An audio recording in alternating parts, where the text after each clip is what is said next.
Hey guys, Dr. Berg here. In this short video, we're going to talk about why people eliminate less by eating more fiber. You've heard it. People say you need to eat more fiber and it's going to help you eliminate, but a lot of times that doesn't work. So let's talk about why that is. So this whole idea of fiber creating bulk, absorbing water to make you eliminate more, you realize that people with chronic constipation consume the same amount of fiber as people that don't have constipation?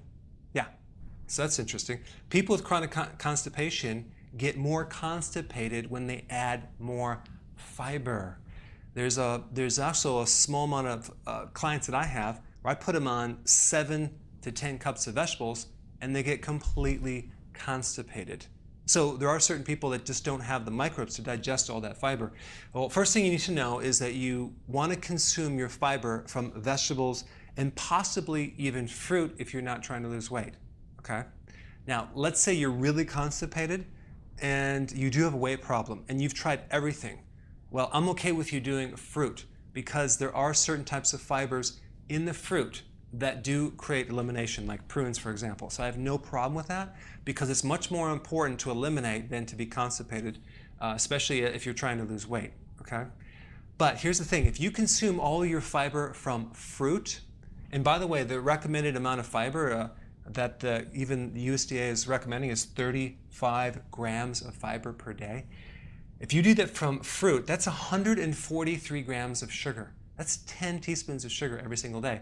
Well, that's actually probably even better than the average American who consumes 31 teaspoons of sugar every single day. But still, that's way too much sugar. So you don't want to do all fruit. You want to do mainly vegetable. In fact, try not to do any fruit if you don't have to. But vegetable is the best fiber. Now, I consume at least probably 10 to 15 cups of vegetables a day, but I've been doing it for a long time, so my system can process these fibers. So you might want to start off small and gradually increase, but if you bloat with especially kale, then you better back off and try something else because it's way more important to not bloat than to consume kale, okay? And the other thing is that if you're drinking a lot of water, if you're drinking too much water, which by the way will dehydrate your stool, and the reason for that is that plain water will flush out sometimes potassium and other electrolytes that you need to actually hydrate the colon. So I have people that are constipated and they have really dry stool and they're drinking like a gallon of water a day. So we cut that back, put some electrolytes in, and bam, they're actually eliminating. One of the most important minerals for, it's called peristalsis, which is the pumping action of the colon, is potassium.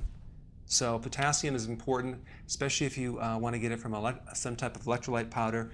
That will also help you as well because that will also stimulate part of the nervous system that helps release this waste material. It's called the parasympathetic nervous system. And that actually is kind of the opposite of the sympathetic or the flight or fight.